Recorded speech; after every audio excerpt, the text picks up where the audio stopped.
From New York, contrary to the popular idiom, some things do not have to be seen to be believed. I have never personally witnessed nuclear fission, but I believe it's in its capacity for power or destruction. I have never personally met Iranian President Ahmadinejad, yet I believe he exists. Nor have I ever met Senator Richard Shelby, who in our fifth story in the countdown has perpetuated the treasonous, unsubstantiated rumor that President Obama is not actually a citizen of the United States. What grounds? Because the Alabama Republican says he has never seen Obama's birth certificate. To be perfectly clear, this is the President of the United States. His name is Barack Obama, by necessity a natural-born citizen of the United States. This is Barack Obama's birth certificate. Date of birth, August 4, 1961. Location of birth, Honolulu, Hawaii. The Obama campaign having released that birth certificate last June. The radical right-wing website WorldNet Daily having then written a piece attesting to its authenticity. In December, the U.S. Supreme Court dismissed without comment a lawsuit seeking to bar Obama from the presidency due to questions over his citizenship. The Chief Justice of the United States then administering the oath of office to Mr. Obama, not once, but you'll remember, twice.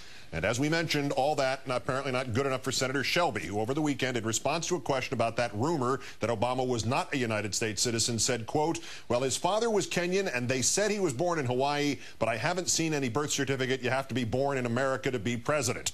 A spokesman for Senator Shelby attempting to put the toothpaste back into the tube, claiming that the senator's remarks were merely a throwaway line, calling the newspaper report that published them incomplete and a distortion of his comments. The Cullman Times, which reported this story, standing by its reporting as complete and accurate. Remarkably, President Obama is still inviting Republicans to the White House. This morning, addressing members of the National Governors Association, governors like Bobby Jindal of Louisiana, who has already said he will not accept $100 million in unemployment insurance funding from the stimulus. Jennifer Granholm of Michigan and Republican Arnold Schwarzenegger of California, among those asking, well, can they have it instead? Governors like Mark Sanford of South Carolina still in the threatening stages of not accepting stim money. This morning on C-SPAN, the governor telling the unemployed South Carolina man who called into the network that only his prayers would be with him. President Obama saying this morning, it is time for these politics to stop. But I just want us to not lose perspective of the fact that most of the things that have been the topic of argument over the last several days amount to a fraction of the overall stimulus package. I just want to make sure that we're having an honest debate and presenting to the American people a fulsome accounting of what is going on in this program.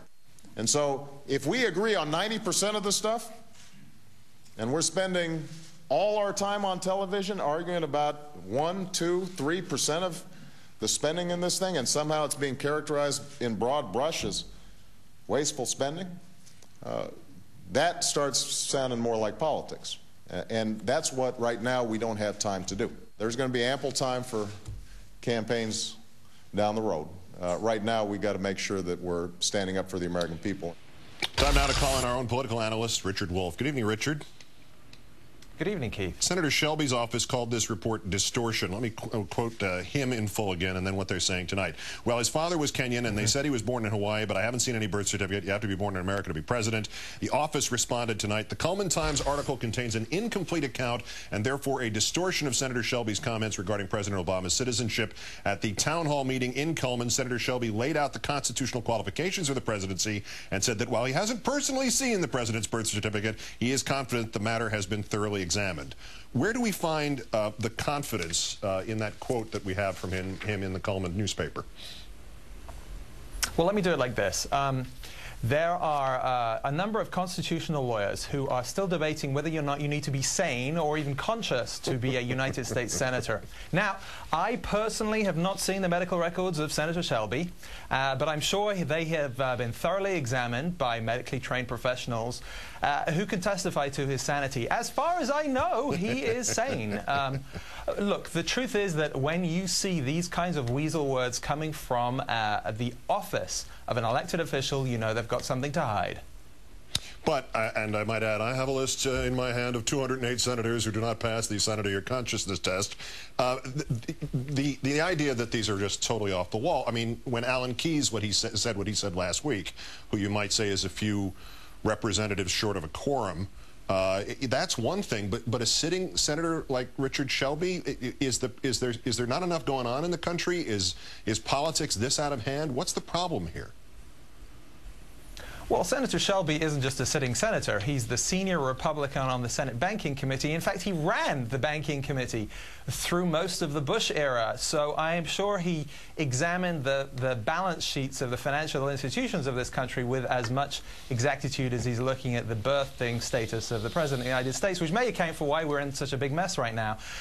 He is a senior figure, in fact, in the Republican Party. And I think what he's doing here is shameful and is just as weasel as the explanation that came out of his office. It's not just what he said as reported by the Cullman Times. It's the official story afterwards. They're both just as bad as each other. The goal here, and we've heard this from those much further on the right and further out of office than Senator Shelby, but the goal can't be, anybody can't be serious about delegitimizing the Obama presidency. Is it just to lend a 2% doubt here, to soften him up? What's the idea behind this strategically?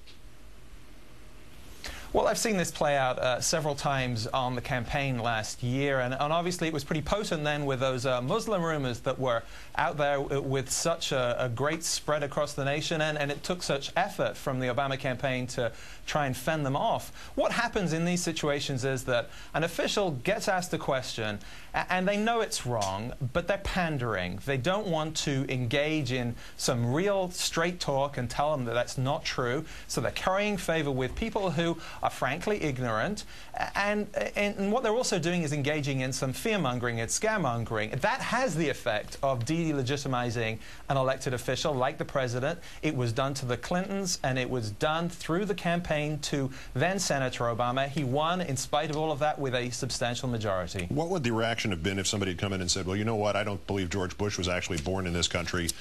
He should be removed as president for that reason? What would the reaction have been by the Republicans? Well, remember, this is a time of war, and, you know, I could imagine Zell Miller accusing someone of treason and asking for a duel. I mean, this is a nonsensical situation. For all the outrage that's out there, it is rightly placed on the left of the commentariat, because this is deeply damaging if it is unchecked, and that's why it's so important that people go out there and say flatly, it's untrue, go look at the birth certificate, it's on the website, there's this thing called Google. It's pretty useful.